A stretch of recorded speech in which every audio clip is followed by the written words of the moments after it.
Ya. Quisiera saber qué es para ustedes la sostenibilidad.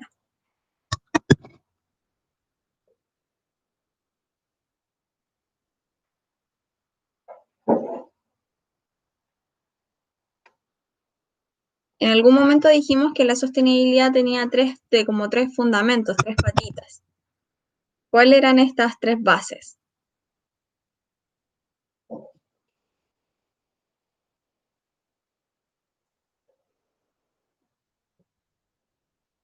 ¿No? Ya. Las tres, ya, social, ¿vamos bien?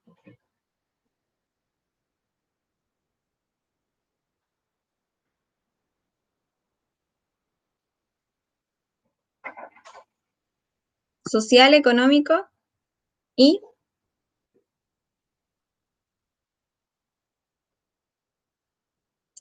no, el último es ambiental, ¿ya?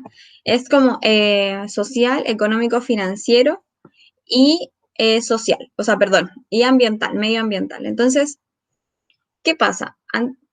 Se regían mucho antiguamente los resultados respecto a cómo fue ay, cómo fue el resultado, cómo estuvieron la eficiencia respecto solamente al eje económico y financiero.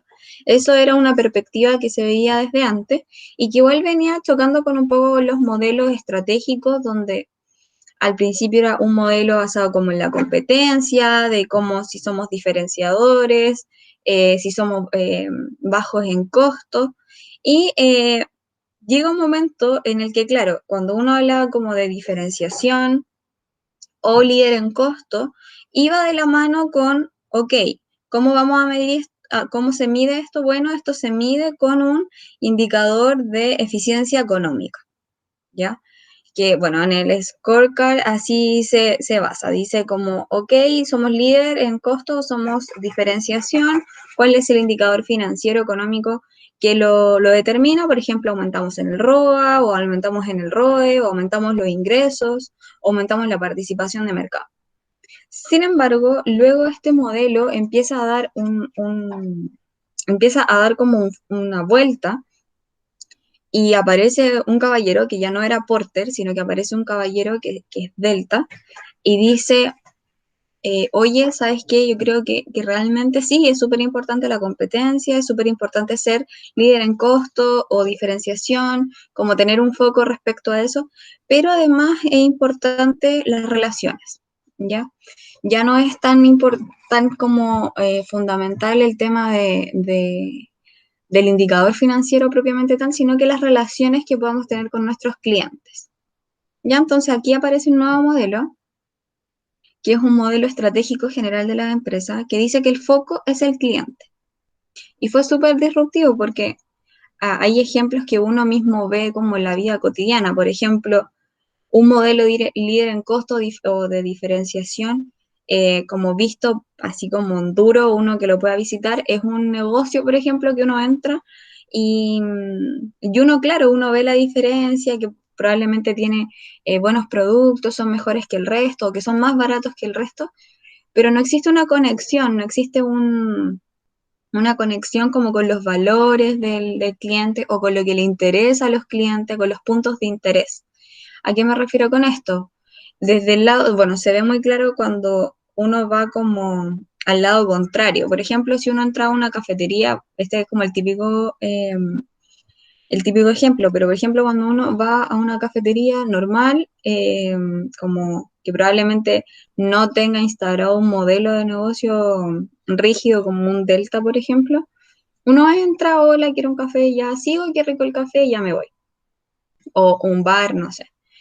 Mientras que el Delta dice que el foco está en el cliente y su entorno. Entonces aquí aparece muy disruptivo como el modelo que tiene Starbucks, ¿ya? O Juan Valdés, por ejemplo. De que ya no es solamente hola, quiero un café, sino que es hola, quiero un café y le ponen su nombre y uno se siente así como identificado, así como, ya no soy un número más, sino que soy una persona. Ese vuelco que hace la estrategia corporativa también tenía que venir como cuantificada desde el lado financiero, ¿ya? Y esa cuantificación se empezó a hacer un poco más compleja porque ¿cómo, cómo nosotros podemos medir, por ejemplo, el valor que le da un cliente a una marca, si no es a través de un indicador financiero, ¿ya? Entonces, ahí empezó a crearse como una pregunta de, ok, ¿qué es este valor y qué realmente es la importancia de estos modelos que empiezan a partir del delta? Y es la sostenibilidad en sí como un modelo en general, que dice, ok, mira, desde la parte corporativa nosotros nos vamos a encargar de analizar la sostenibilidad porque nos damos cuenta de que de esta manera la estrategia que está enfocada en el cliente, entiéndase cliente no solamente como el usuario del producto o del servicio, sino que también el cliente interno, que serían como los proveedores o los colaboradores. ¿Cuáles son los factores que a ellos les importan? Bueno, los ítems importantes no es solamente el rendimiento financiero, sino que además es un tema de el vínculo social que tenga con el medio en el cual se encuentra y además cuál ha sido su externalidad o cómo maneja sus externalidades respecto al medio ambiente. ¿Ya? Entonces, ya no estamos en un modelo tan rígido donde la eficiencia solamente se medía con ratios financieros, sino que además incluimos dos ítems que sería el social y el medioambiental por un tema de que las estrategias corporativas han ido modificándose, han ido adaptándose a lo que contempla la sociedad en la cual se encuentra, ya porque básicamente uno puede llegar a pensar que las empresas son totalmente rígidas, claramente cambian a muy a largo plazo, una cultura organizacional cambia muy a largo plazo, pero lo que hay detrás es un comportamiento humano, ya un comportamiento de los intereses que se están planteando nuevamente. Entonces, ya comprendiendo esta temática de que es algo bien corporativo, es bien como a alto nivel, si estamos hablando en una jerarquía, eh, es un cambio de modelo y de pensamiento. Por lo tanto, ¿cómo creen ustedes que podríamos cerrar el ciclo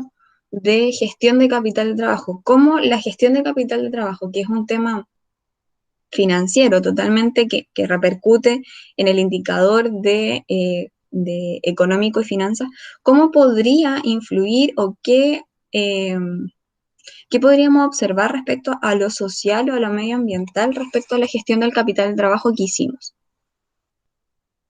¿Cómo lo podrían unir ustedes considerando esto que ya es una estrategia propiamente tal?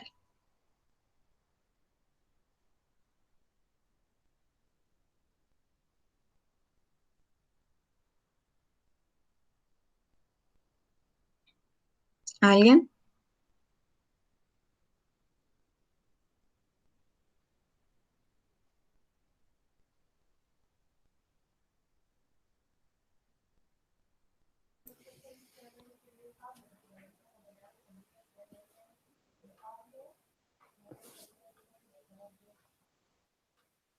Michelle dice aquí, yo creo que una buena relación con los proveedores también radica en un buen pago. ¿A qué se refiere con un buen pago?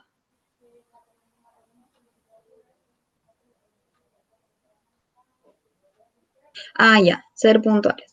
Claro, ahí va otro tema que instauran los modelos de estrategia, que es como, ¿qué valor tiene en su cadena de valor? ¿Qué valor tiene respecto a la importancia que se le entrega? Exactamente. Lo que dice aquí Michelle dice cumplir con lo pactado. Respecto a eso, desde la parte, por ejemplo, de cuentas por pagar a nuestros proveedores, respecto a lo social, nosotros debemos entender que la empresa no solamente es una empresa como tal, o sea, como un individuo particular, sino que se encuentra en medio de una sociedad y probablemente es parte de una cadena de suministros y de clientes, proveedores. Por lo tanto, si para nosotros nuestro proveedor, él también debe tener otros proveedores, por lo tanto, es un círculo, un circuito que socialmente genera un bienestar en el caso de que se encuentre como equilibrado. Ya nosotros entendemos que si un desequilibrio cuando existe un atraso de uno de los integrantes y este circuito no funciona de la misma manera, ¿ya?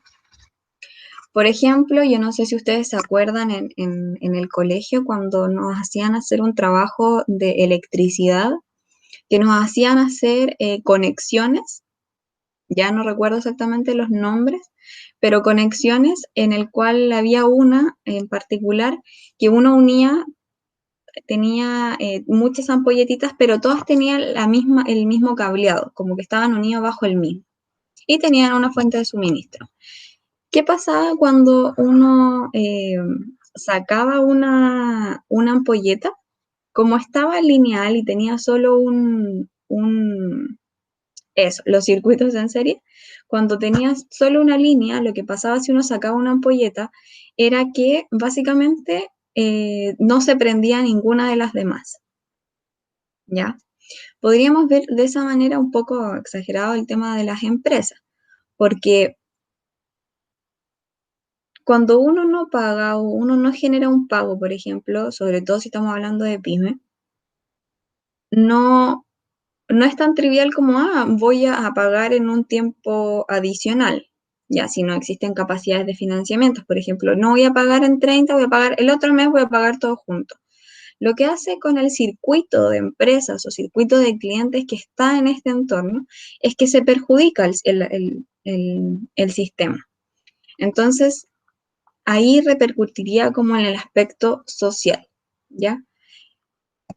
Eh, Mitchell dice, un buen inventario también mantiene contento a nuestros clientes, la relación también debería ir mejor al tener un buen manejo. Exactamente. ¿Qué pasa con el tema de inventario?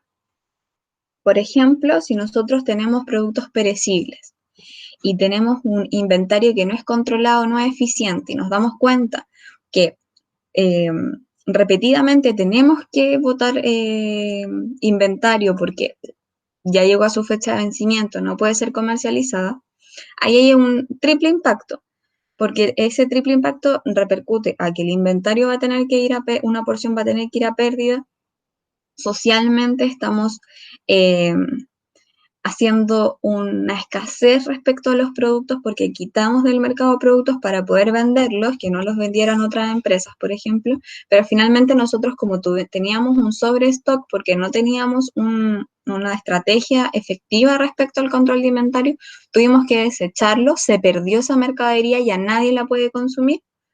Y por otro lado, del medio ambiente, estamos botando no solamente comida que está vencida, que probablemente no dice lo vamos a tirar al vertedero, sino que además hay otros componentes, porque están las latas, están los plásticos, que probablemente todavía no está muy instaurado el tema del reciclaje. ¿Ya? Entonces, yo no sé si ustedes han visto como este banco de alimentos. El banco de alimentos básicamente hace que estos productos que son perecibles, luego de un tiempo con empresas, se unen para ser donados estos alimentos todavía no vencidos y que se puedan repartir. Entonces, eso es una vinculación que se hace con el medio ambiente y el social, ¿ya? Básicamente esto es lo mismo cuando nosotros hacíamos el análisis financiero como duro y uno decía, eh, la liquidez está muy alta, o el periodo promedio de cobro o el periodo promedio de inventario está muy alto. Ya, ¿por qué? Ya, no sé, porque no estoy haciendo las ventas correspondientes. Ya, perfecto. Ahora cuando uno analiza la sostenibilidad es ya, ¿y eso en qué me repercute? Ya me repercute en que voy a tener que votar, socialmente estoy quitando alimentos en la población, además estoy haciendo un daño al medio ambiente debido a que no tengo, por ejemplo, una cadena o procesos de reciclaje respecto a esos alimentos. Y después vienen las soluciones, como ya, ¿y qué puedo hacer para esto? Bueno, la primera solución es como la propia de la empresa y decir, ok, voy a hacer una modificación en la estrategia o en las políticas de inventario. Si eso no llega a funcionar porque el mercado o porque es muy lento el cambiar la estrategia dentro de la empresa, se va a tener que buscar una solución externa, no sé, tener asociados como un banco a menor escala, por ejemplo, un banco de alimentos o hacer donaciones, ¿ya? Cosa que de repente uno dice como, pero es que se va a perder, como monetariamente, uno podría llegar a pensar muy egoísta, así como, es que se va a perder. no voy a vender y voy a perder esa plata. Bueno, pero ahí es cuando uno tiene que mirar un poco más macro y decir, ok, voy a ver la estrategia de la empresa en qué está fundamentada, está basada en el cliente, en las relaciones con mis clientes, y esto se basa también en tres pilares, que es lo económico, lo social y lo medioambiental. ¿Ya? Entonces, de repente hay que mirar un poco más hacia arriba y decir, ok, ¿cuál es un bien mayor? Porque todo esto además, cuando uno dice cómo repercute, la gran repercusión que tenemos es el prestigio de marca. Yo no sé si se lo he mencionado, pero por ejemplo, un prestigio de marca básicamente va a determinar eh, si usted compra o no compra en esa marca. O sea, si sus principios son, por ejemplo, no al maltrato animal, probablemente usted no esté comprando cosméticos o eh, productos de limpieza que, que no sean certificados como cruelty free. Entonces, es un conjunto de elementos. Ya si bien nosotros en administración financiera vemos como ya, cómo administrar la parte financiera, porque si bien es súper importante y es compleja, no un poco compleja, es compleja por el sinnúmero de redes que se arman de estrategias. También hay que mirar un poco y decir, ok, yo hago la administración financiera, pero tengo que estar con una vista así como omnipotente y decir, ok, no solamente esta parte financiera, o sea, cuando yo vaya, por ejemplo, a tomar la decisión de política, de reducción de política de cobro. ¿Qué quiere decir esto? Que ahora voy a ser más estricto y voy a cambiar mis plazos de 60 a 30 días. La pregunta es ya, no solamente cómo me afecta a mí, como empresa, a mí quizás bien me va a ir mejor o tal vez voy a reducir un poco las ventas, pero estoy dispuesto a hacerlo porque necesito liquidez adicional o con anticipación. Pero la pregunta es cómo eso va, por ejemplo, a repercutir en el circuito donde yo me encuentro, ¿ya? O sea, ¿cómo va a ser para la otra empresa que probablemente es mi cliente, pero también es proveedor de otro, ¿ya? Y para eso se hacen los informes de sostenibilidad, porque básicamente toda la información de esta red uno no la tiene. Entonces uno tiene que hacer una investigación al respecto. Por ejemplo, yo tengo acá la investigación, o sea, el informe de sostenibilidad de Enel del 2019. Y este informe habla básicamente de características cualitativas que tenga la empresa. Ya voy a recordarme este número porque me gustó mucho ese cuadro. El informe de sostenibilidad, bueno, abarca varios temas. Habla como general, cómo está la empresa respecto al plan de sostenibilidad que se ha diseñado. Habla un poco de la creación de valor a largo plazo, los pilares del negocio. Y bueno, eso que estos son notas, son anexos, ¿ya?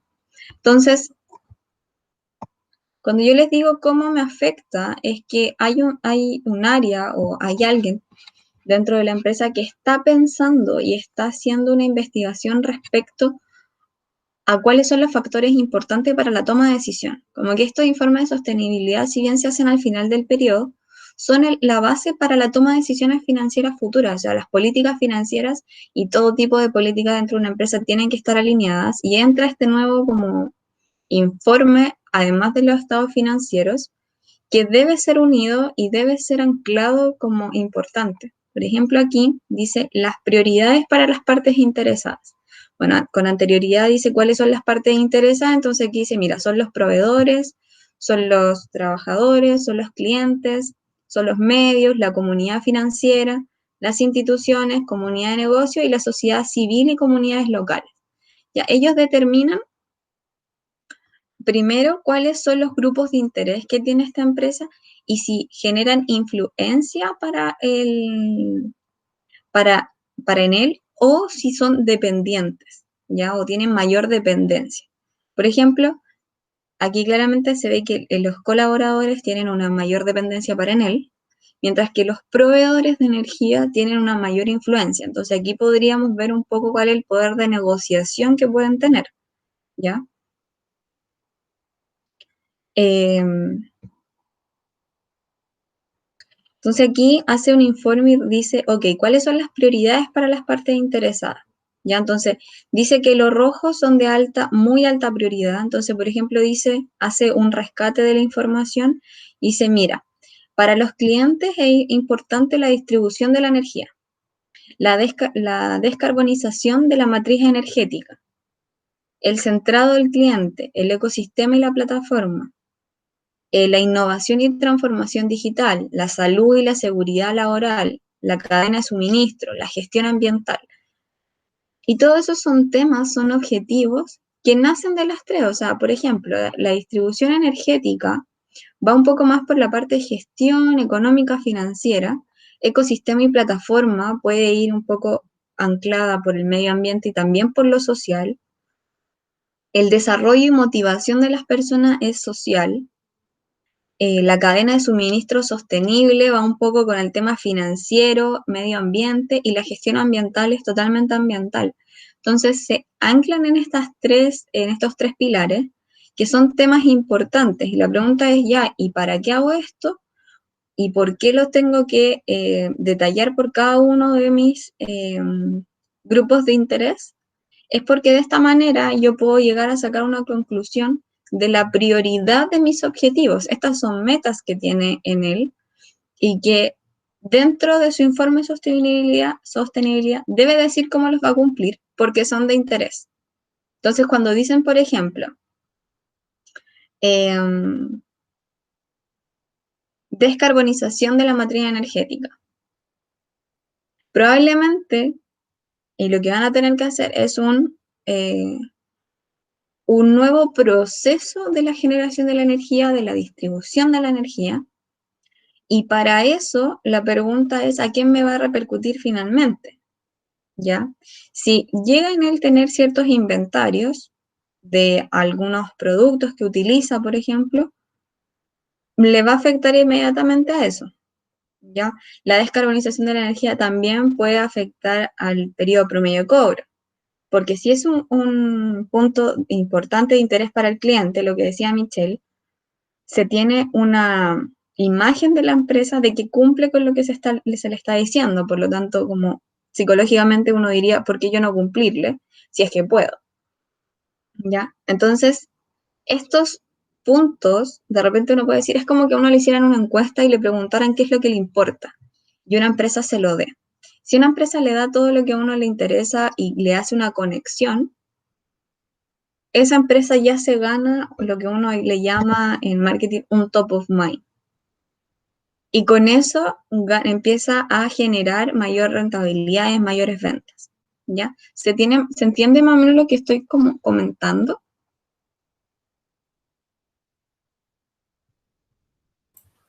Sí. Ya. Entonces, sí.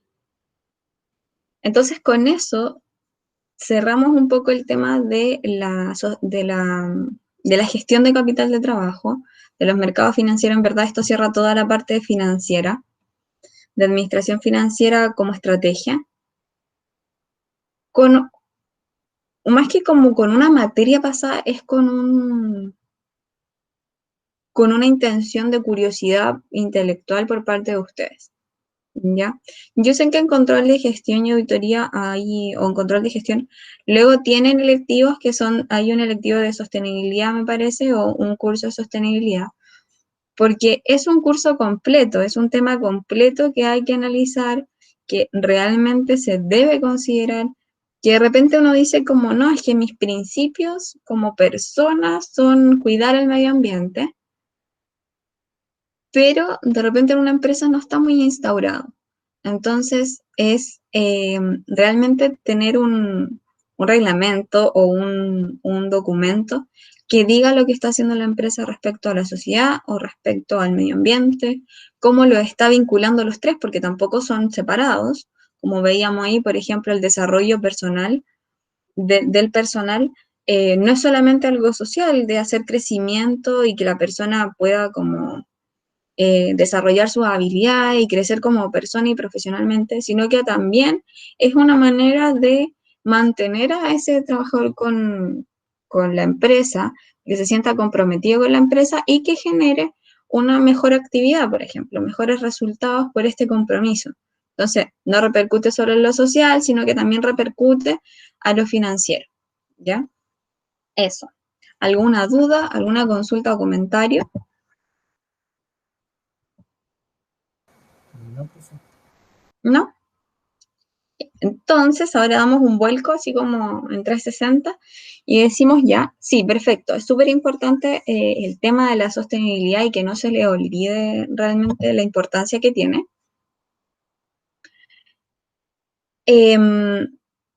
Y ahora nos vamos a otro tema que debemos comprender porque para tomar decisiones estratégicas o de la administración financiera o de gestión financiera, debemos entender el tema del valor del dinero en el tiempo. Entonces yo les voy a hacer una pregunta. ¿Cuesta lo mismo un frugelé hoy que cuando nosotros éramos chicos? no, No, por la inflación. por la inflación. Ya. ¿Y qué es la inflación en sí? Como, ¿qué es? ¿Cómo la observamos nosotros y decimos, ah, mira, aumentó, mira, disminuyó? ¿Qué es? Yo lo defino como la pérdida del valor monetario en el tiempo. ¿Ya? Pero, por ejemplo, usted cuando dice, oh, la inflación aumentó, sería como que en un titular lee, aumentó la pérdida de valor del dinero en el tiempo. O cómo lo vemos, cómo lo observamos. Roberto aquí me está diciendo el IPC, exactamente. ¿Y el IPC qué es? Como matemáticamente. ¿Qué es lo que vemos ahí? Vemos letras, vemos números, vemos porcentajes, ¿qué vemos?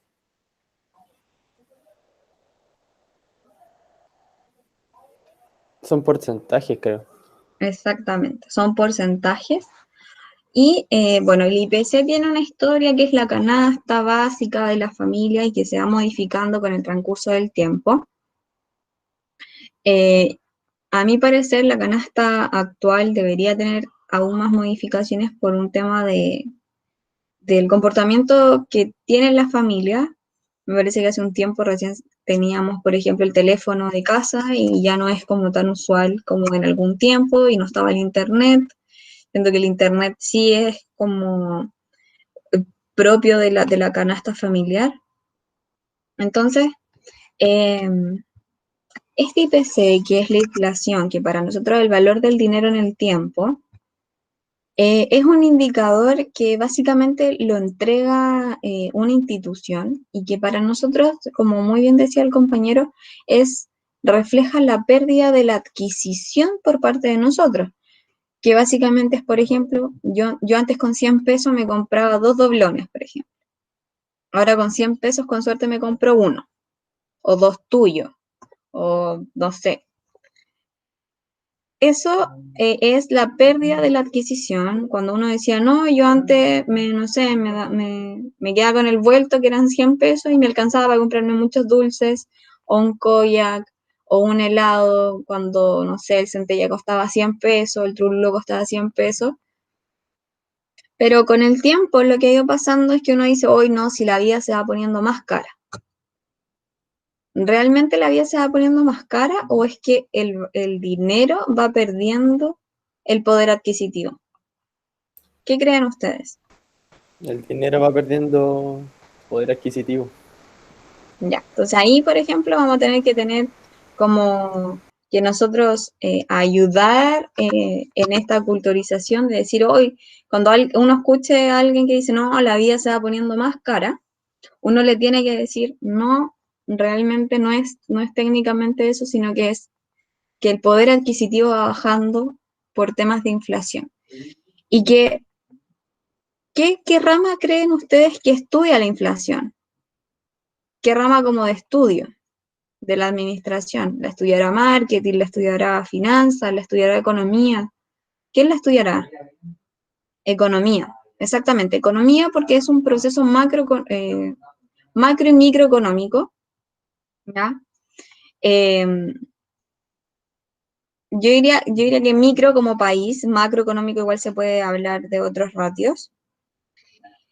Entonces, Yo les hago una pregunta. ¿Nosotros podríamos hacer modificaciones o hacer estudios respecto a la inflación propiamente tal desde la estrategia financiera? ¿O deberíamos decir, ok, vamos a tomar este dato como dado, como un dato que existe, pero que realmente nosotros como administración financiera, desde un punto muy micro, no puedo hacer un cambio en este indicador país? ¿Qué creen ustedes respecto a eso? ¿Es verdadero, es falso lo que acabo de decir? Respecto a que como finanzas podríamos modificarlo,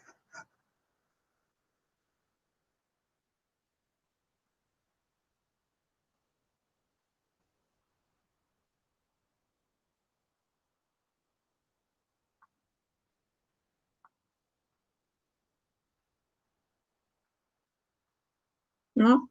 ¿Sí? Ya voy a la pregunta de Michelle, o sea, el comentario de Michelle dice, es que si se compara antiguamente con 100 podría ser muchas cosas, pero también teníamos un sueldo mínimo de 90.000. Claro, ahí va un tema bien económico, de políticas públicas, políticas económicas, de que a mí me pasa mucho que mi papá decía, no, si eso costaba como 50.000 pesos, pero a dinero de hoy deben ser como 200.000 pesos. Y yo digo, ¿cómo hace esa conversión? ¿Cómo tiene intrínsecamente eso como de decir, no, si antes costaba 50.000, le cuesta 200.000 pesos? Eso en sí es un poco la inflación y el valor del dinero en el tiempo. De que, como mal dicho, uno dice, la vida se va poniendo más cara, los sueldos han tenido que ir subiendo, ¿sí? El punto es que no es que el dinero, la vida se está poniendo más cara, sino que el poder adquisitivo va disminuyendo. Por lo tanto, imagínense si nosotros mantuviéramos los sueldos de antiguos, que aquí Michelle decían que eran 90.000 el mínimo, ¿qué haríamos? Realmente hoy día con 90.000 pesos nada. Si estuviéramos viajando en transporte público sería eso, pagaríamos eso y nada más. Exactamente, cada vez necesitamos más para cubrir nuestras necesidades y de ahí nace la canasta básica, ¿ya? ¿Qué es lo básico? Por ejemplo, uno dice, un auto de lujo no es básico, por lo tanto no se considera, ¿ya? Y ahí hay una parte estadística que ayuda a la parte económica. Entonces vuelvo a hacer mi pregunta. Si es un tema económico, es un tema país, nosotros como empresa, ¿podríamos tratar de de solucionar ese problema, por ejemplo?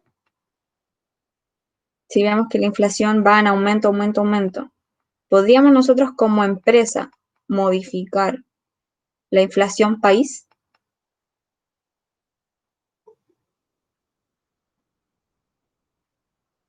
Ya, yo creo que Michelle dio en el clavo. Sí, pero realmente no. Podríamos participar, ¿ya? Pero como nosotros no somos el único organismo o no somos una única empresa que tiene el poder para decir la inflación sube, la inflación baja, nosotros lo damos por conocido, ya lo damos como un hecho que nosotros no tenemos un poder respecto a él, por lo tanto no es algo que nosotros podamos modificar y lo damos por hecho. Lo que en estadística se dice como ceteris paribus, ¿ya? Como vamos a mantener esa parte constante, la vamos a mantener ahí sin estudio, porque realmente si, por ejemplo, si nos vamos a Chile, si la empresa está pidiendo un crédito en el norte o en el sur, la inflación va a ser la misma, ¿ya? Porque la inflación es país, por lo tanto, no se toma una decisión respecto a eso, ¿ya? ¿Se entiende en lo que estoy comentando? ¿Sí? Y entonces, Sí. es como que de cierta manera nos desligamos y decimos, ok, esto es un efecto o una consecuencia económica, que claramente nosotros como empresas tenemos un factor de participación respecto a esa inflación. Claramente, cuando nosotros hacemos un alza en los precios, justificado por, no sé, un alza en los costos, por ejemplo, estamos aportando probablemente en una pérdida de poder adquisitivo y estamos haciendo que aumente la inflación, ¿ya? Entonces, eso súmale como por la parte de mercado interno, también tenemos las exportaciones, la importación, entonces son un sinnúmero de actores que tienen influencia en la inflación de un país.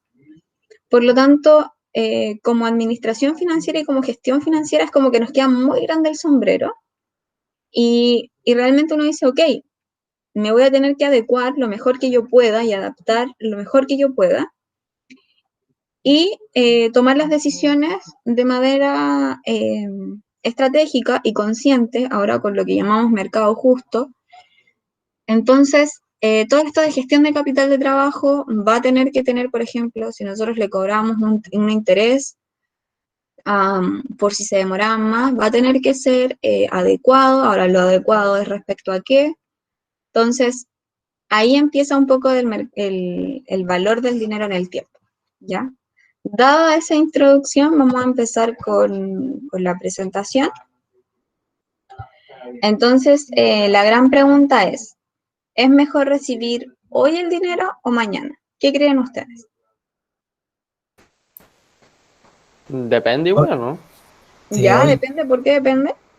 Porque puede que ahora el dinero no tenga tanto, o sea, puede que, a ver, Deme tenga un bajo ejemplo, poder, por ejemplo. como que, no sé, porque ahora 200 lucas puede ser que en un año más se transformen en 150. Ya, O ya, o sea, que hoy día 200 lucas, más adelante puedan ser 250. No sé. ya, exactamente. Entonces depende. ¿Ya? ¿Depende de qué? Depende de básicamente lo que yo estoy haciendo con el dinero. Porque, por ejemplo, el primer caso que usted me decía, si yo voy a recibir 200.000 pesos hoy día y se van a transformar en 150, probablemente lo que estoy pensando es que, bueno, lo que hace con la inflación básicamente es tener constantemente un crecimiento, o al menos se mantiene, y lo que hace básicamente es como dejarla debajo del colchón, como, o en su cuenta corriente. Como hay, como que la mantenga.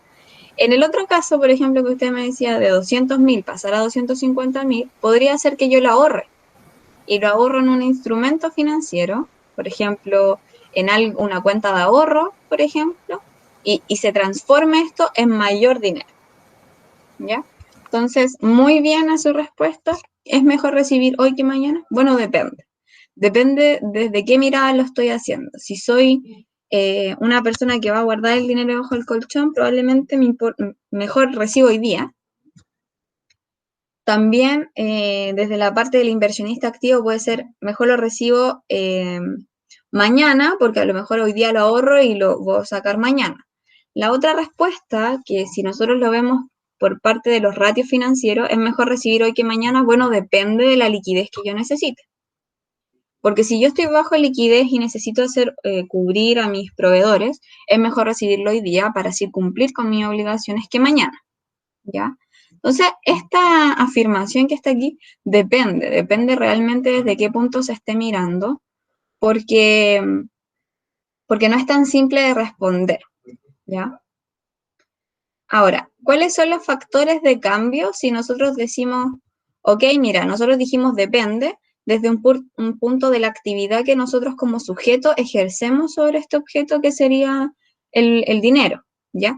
Pero si ahora miramos solo el dinero, nos damos cuenta que el dinero también tiene factores de cambio, ¿ya? O sea, lo que hablamos, la inflación, es propio del dinero. No es que nosotros ejerzamos como personas inflación sobre los objetos, ¿ya? Entonces, ¿cuáles son estos factores de cambio? La inflación, el riesgo y el costo de oportunidad. ¿Qué quiere decir esto? La inflación, ya lo hablamos. El riesgo es, por ejemplo, el riesgo ya puede ser externo, por ejemplo, de que nos roben, por ejemplo, o el riesgo de ya, veamos a ver si se acuerdan. ¿Qué pasó en algún momento con Argentina y sus bancos? Tema riesgo.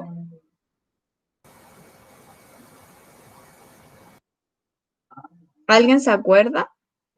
¿O a alguien le suena?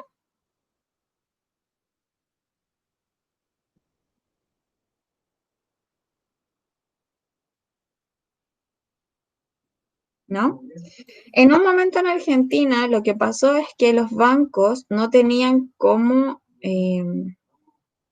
devolver el dinero que las personas habían ahorrado en el banco. Pasó que, bueno, ustedes entenderán que el banco se comporta como un ciclo, o sea, un sujeto tiene excedentes, lo ahorra en el banco toma estos recursos, lo presta a otro. Lo recibe con mayor interés, este interés le da una proporción al inversionista y así sigue. ¿Ya? ¿Qué pasó en Argentina? Que se hacían ahorros, pero hacían préstamos, pero los préstamos no devolvían. O sea, no volvían, no volvían, no volvían. No tenían una reserva de la misma cantidad como del monto para poder devolverle a los inversionistas. Entonces lo que pasó en el momento es que, veamos esto exagerado, es como ya todo Argentina fue a sacar su dinero de inversiones y no estaba. Eso es un riesgo, ¿ya? Es un riesgo propiamente del dinero y además de las instituciones financieras, pero es un riesgo que está, ya es un riesgo que nosotros tenemos que considerar, o sea, para nosotros puede llegar a ser como bien, y podemos ser bien incrédulos respecto a eso, como de decir, por ejemplo, voy a ahorrar mis 50.000 pesos ahorrados con tanta, o mis 20.000 pesos ahorrados con tanto sacrificio, y los voy a ahorrar en el banco, los voy a dejar en una libreta de ahorro, por ejemplo, y a mí me dicen que yo los puedo retirar cuando yo quiera. Pero pasa que cuando los voy a retirar, en ese momento, cuando yo quiera, no está. Eso para nosotros es un poco impensado, es un poco como nos podemos poner incrédulos respecto a eso, pero pasa, puede llegar a pasar. ¿Ya? Hay políticas financieras de instituciones financieras donde se les pide que tengan una reserva, ya eh, como que mantengan un nivel de fondos el banco por si hay que hacer líquido a los ahorrantes, ¿ya? Costo de oportunidad, esto también es un factor de cambio en el dinero en el tiempo, porque el costo de oportunidad, ese sí es como parte de nosotros. Nosotros lo podemos analizar, el dinero no tiene la capacidad de decir, sí, hoy día tengo costo de oportunidad, pero uno dice como, ¿es mejor recibir hoy o mañana? Bueno, mira, depende del costo de oportunidad que refiere a mí, del que hablábamos. Por ejemplo, de ahorrarlo, o sea, perdón, de ahorrarlo o pagarle al proveedor. Ya, eso es un costo de oportunidad. Uno dice, ya, ¿cuánto gano o cuánto pierdo con una de las otras decisiones? ¿Ya? Ahora, ¿existe diferencia entre recibir una suma en la actualidad que el equivalente en el futuro? Entonces, ¿cómo se...? Sí, sí hay diferencia. Sí hay diferencia. ¿Por qué hay diferencia? Perdón, dice, Porque ¿sí? el valor adquisitivo que hay hoy en día no va a ser el mismo que hay en el futuro, aunque puede variar para negativo y positivo. Exactamente. ¿Ya? Y eso puede ser por el costo de oportunidad, por el riesgo de la inflación, pero dijimos que la inflación la íbamos a dejar como un poco al lado. Y cuando nosotros tenemos tasas de interés, es bastante ejemplificador que 100 pesos hoy día no es lo mismo que 100 pesos mañana. ¿Ya? Entonces, ¿cómo se determina la equivalencia? Bueno, considerar el precio del bien y considerar una línea de tiempo. Y hay aquí, por eso, el título, el valor del dinero en el tiempo, de que cuando uno dice hoy, no sé, 100 pesos de hoy no es lo mismo que 100 pesos de mañana, o de 2 años más, es porque hacemos mentalmente consideramos el precio del bien, como tenemos un ancla, y además tenemos una línea de tiempo en la cual trazamos y llevamos como el objeto de presente al futuro o del futuro al presente, ¿ya? Entonces, respecto al precio del bien, aquí es donde nosotros nos anclamos y decimos, mira, el precio del bien tiene un tema que se llama interés, ¿ya? Los factores que posee el precio del bien es, el interés es el gran como tema, pero tiene otros factores que es, por ejemplo, la cantidad de dinero. ¿Cuánto es en cantidad de dinero? la tasa de interés que contempla el tiempo de duración de una operación financiera o el método de cálculo y sus capitalizaciones. ¿Ya? Aquí hay un tema. Nosotros vamos a ver el valor del dinero en el tiempo, más que de un objeto de una canasta, porque ya dijimos que la inflación no podemos trabajarla propiamente tal, y cuáles eran nuestros 3 objetivos o nuestras 3 funciones como administradores financieros. ¿Se recuerdan? Eran 3 tomas de decisiones.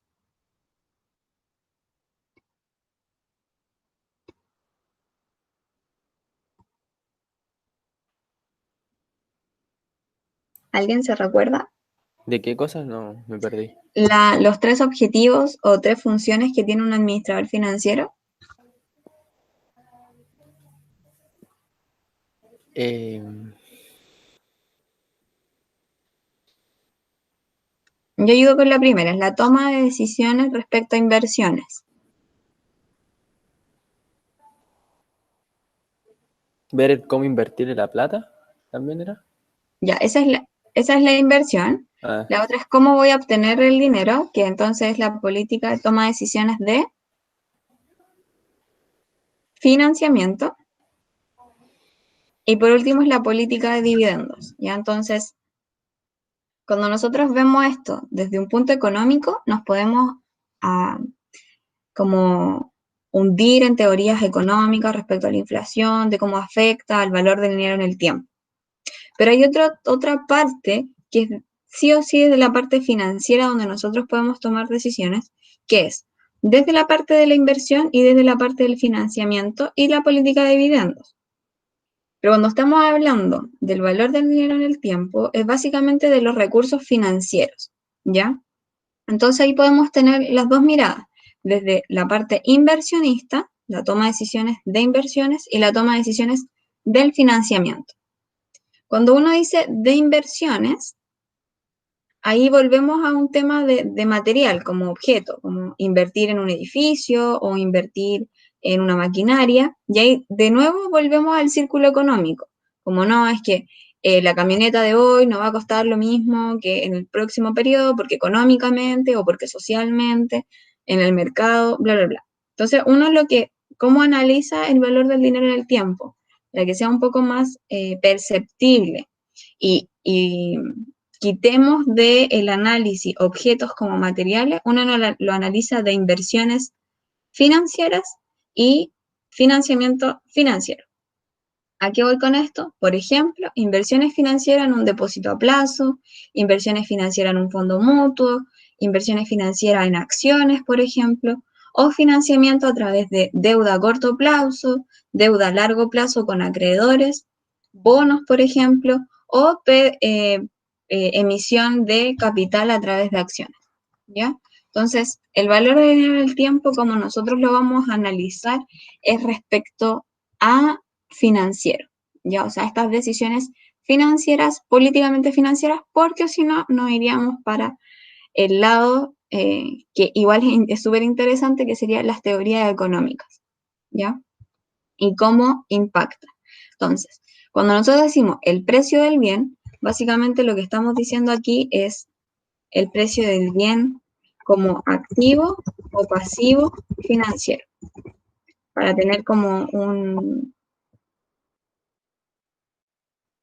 una base para este análisis. Entonces, cuando hablamos, por ejemplo, de una deuda, un crédito a corto plazo, por ejemplo, menor de un año,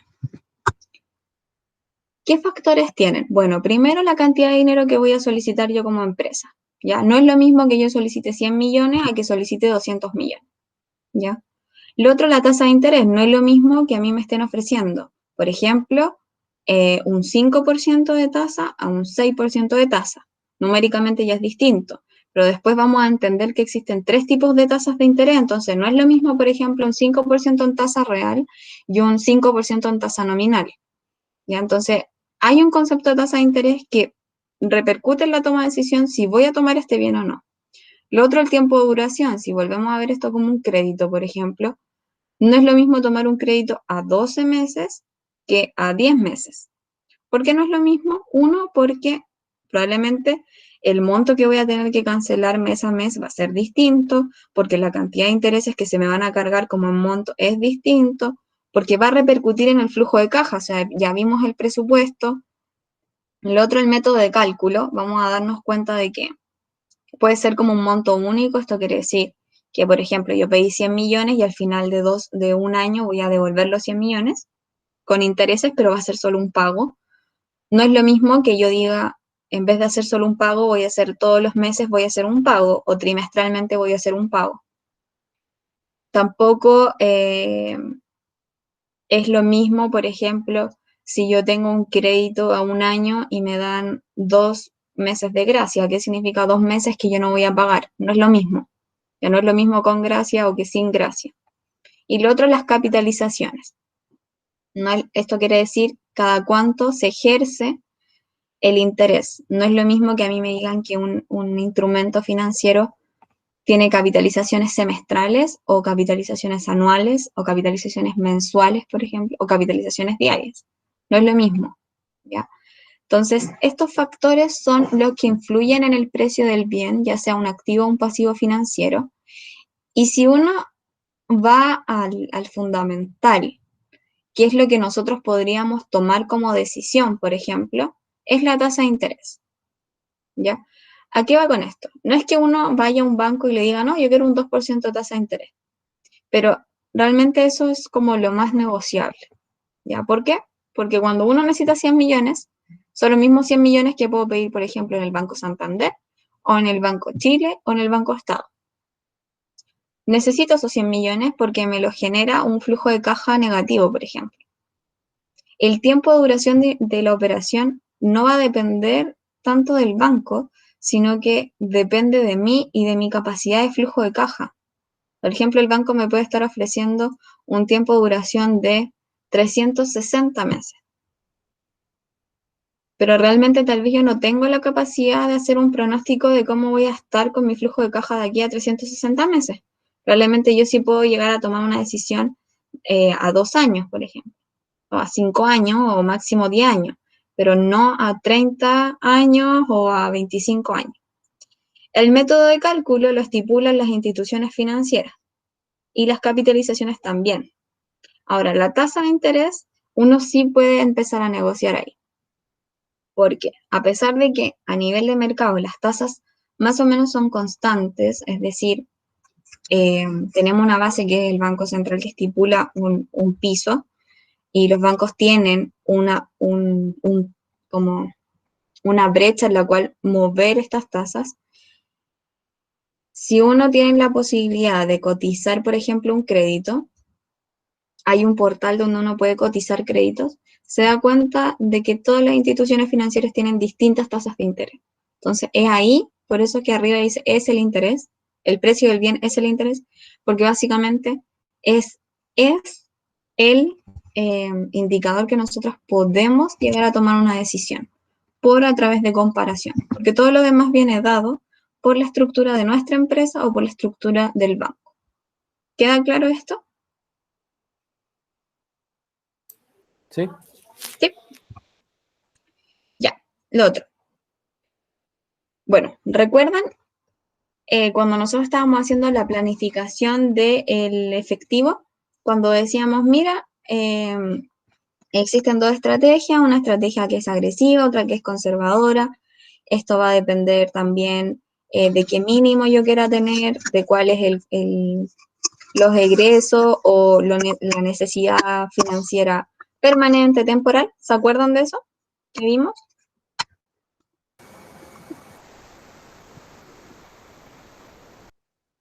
Sí, supongo que eso fue un sí. Ya, eso es la planeación financiera. Cuando uno hace un flujo de caja de la empresa, que lo que trae detrás es una planeación respecto a la operación de la empresa, es decir, cómo están las cuentas por cobrar, cómo está el inventario, cómo están las cuentas por pagar, cuánto es el tiempo que yo tengo para pagar esto. Entonces, esta planeación financiera consiste en la planeación de efectivo y la planeación de utilidades, ¿ya? La planeación de efectivo debe ser a corto como a largo plazo, tomando decisiones operativas como estratégicas.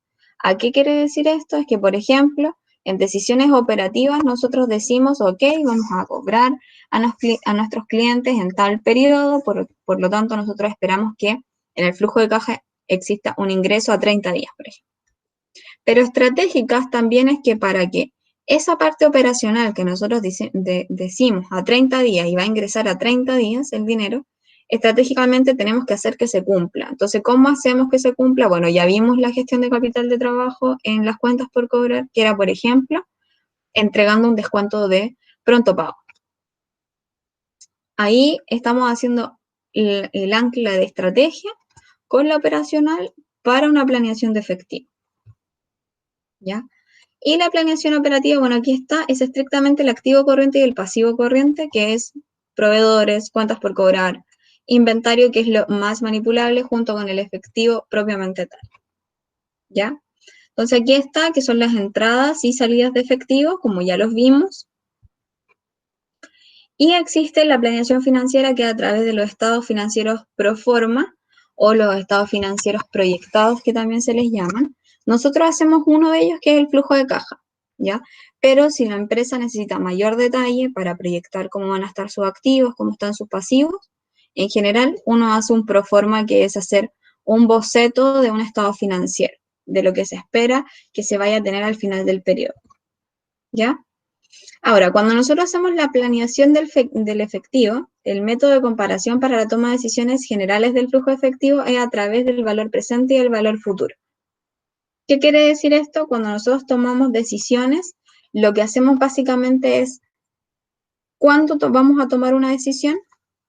1, cuando el costo sea menor al beneficio, y 2, cuando el beneficio sea similar o mejor en el tiempo, ¿ya? Por ejemplo, cuando decimos nosotros que fue una buena decisión la que tomamos. Por ejemplo, ¿alguien? Cuando el retorno se iguala a la expectativa. Ya, cuando el retorno es igual a las expectativas. Esto, por ejemplo, en nuestra vida cotidiana, ¿cómo podríamos decir, oye, tomé una buena decisión?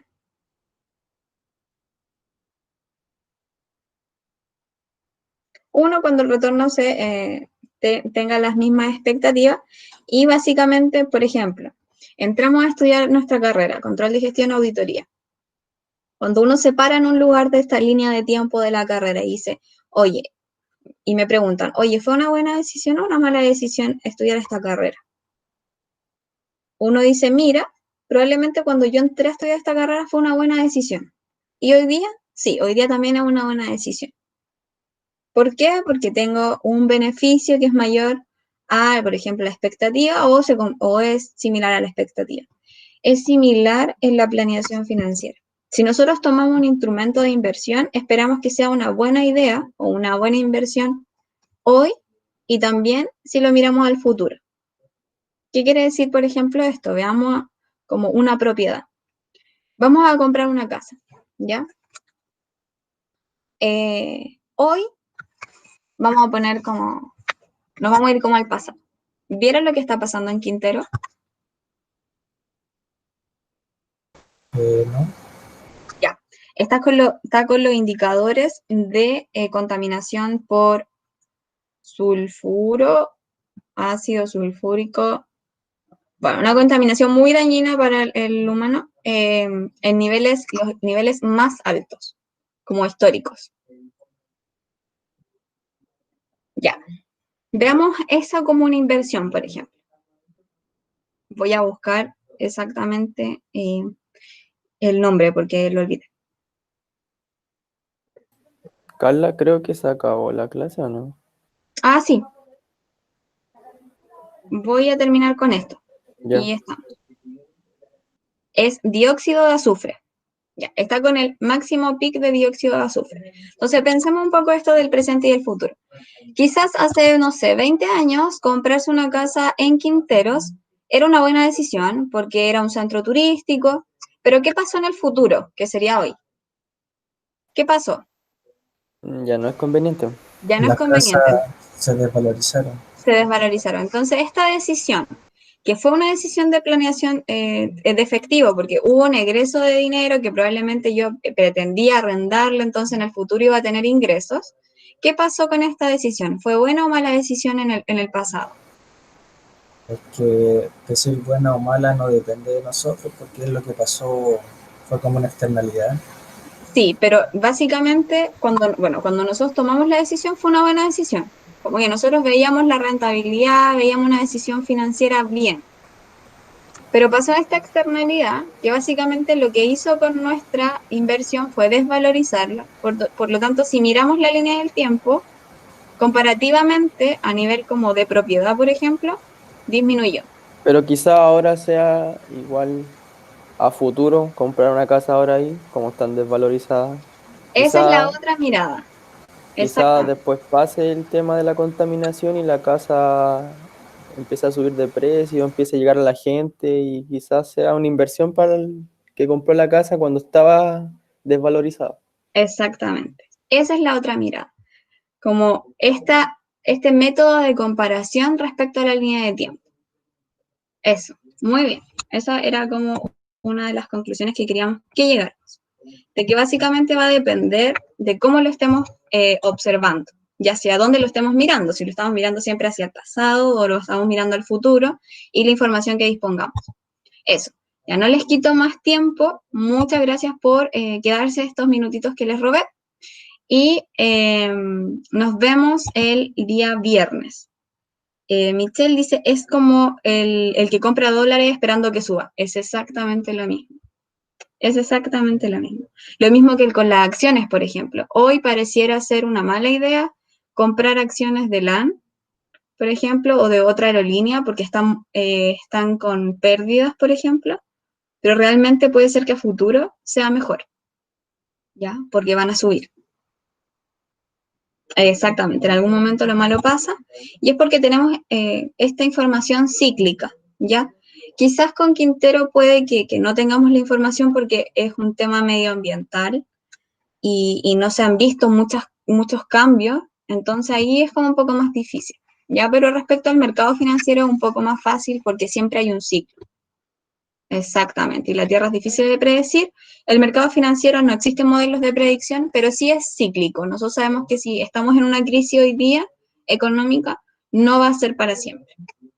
Eso.